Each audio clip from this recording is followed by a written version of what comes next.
এখনো বানের পানিতে ডুবে আছে কুমিল্লা, লক্ষ্মীপুর সহ বেশ কয়েকটি জেলার বাসিন্দারা। তবে ধীরে ধীরে উন্নতি হচ্ছে বন্যা পরিস্থিতি। কুমিল্লায় নিম্নাঞ্চলের চারিদিকে এখনো অথই পানি। পানিতে দুর্বিষহ জীবনযাপন করছেন বানভাসীরা। বিশুদ্ধ পানি সহ খাবারের চরম সংকটে মানুষ। লক্ষ্মীপুরেও ওয়ার্ডের প্রতিটি সড়ক এখনো পানির নিচে নিমজ্জিত। অনেকেই ছুটেছেন আশ্রয় কেন্দ্রে। ত্রাণ সহযোগিতা না পাওয়ার অভিযোগ তাদের। পানি বাড়তেছে, এই রাত্র 5 থেকে 6 ইঞ্চি পানি বাড়ছে।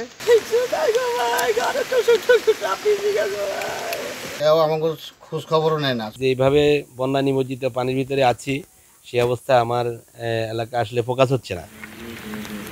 রাঙামাটির কাপ্তাই হ্রদের পানি বিপদসীমার নিচে নামতে শুরু করেছে। তবে 5 উপজেলার প্রায় 18,000 মানুষ পানিবন্দী রয়েছে।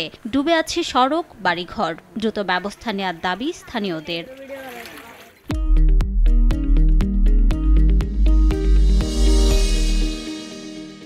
বন্যার পানি নেমে যাওয়ায় পার্বত্য জেলা খাগড়াছড়িতে ফুটে উঠেছে ক্ষতচিহ্ন। জেলায় 107 কিলোমিটার রাস্তা, 14টি কালভার্ট ও 3টি সেতুর ব্যাপক ক্ষতি হয়েছে। এছাড়াও কৃষি খাতে 2124 হেক্টর ফসলি জমি নষ্ট হয়েছে।